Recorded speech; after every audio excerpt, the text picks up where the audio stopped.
एक प्रचलित कथा के अनुसार पुराने समय में एक किसान की फसल बार बार खराब हो रही थी। कभी तेज बारिश की वजह से, कभी तेज धूप की वजह से, कभी ठंड की वजह से उसकी फसल पनप नहीं पा रही थी। एक दिन इससे दुखी होकर किसान भगवान पर नाराज हो गया। वह भगवान को लगातार कोस रहा था। तभी वहाँ भगवान प्रकट हुए। किसान ने भगवान से कहा कि भगवान, आपको खेती की बिल्कुल भी जानकारी नहीं है। आप गलत समय पर बारिश कर देते हो, कभी भी तेज धूप और ठंड बढ़ा देते हो। इससे हर बार मेरी फसल खराब हो जाती है। आप मेरी अगली फसल तक मेरे अनुसार मौसम कर दीजिए। जैसा मैं चाहूँ वैसा ही मौसम रहे।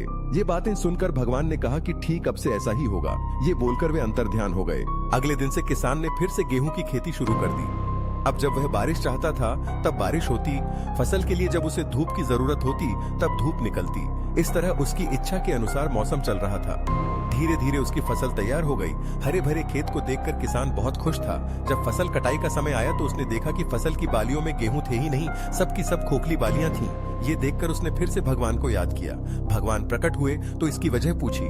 भगवान ने कहा कि तुम्हारी फसल ने बिल्कुल भी संघर्ष नहीं किया है, इसी वजह से ये खोखली हो गई है। जब फसलें तेज बारिश में, तेज हवा में खुद को बचाए रखने का संघर्ष करती है, तेज धूप से लड़ती है, तभी उसमें दाने बनने की प्रक्रिया शुरू होती है। जिस तरह सोने को चमकने के लिए आग में तपना पड़ता है, ठीक उसी तरह फसलों के लिए भी संघर्ष जरूरी होता है। ये बात किसान को समझ आ गई और उसे अपनी भूल का एहसास हो गया। इस कहानी की सीख यह है कि जब तक हमारे जीवन में बाधाएं नहीं आती हैं, तब तक हमारी प्रतिभा में निखार नहीं आता है। बाधाएं ही हमें साहसी बनाती हैं।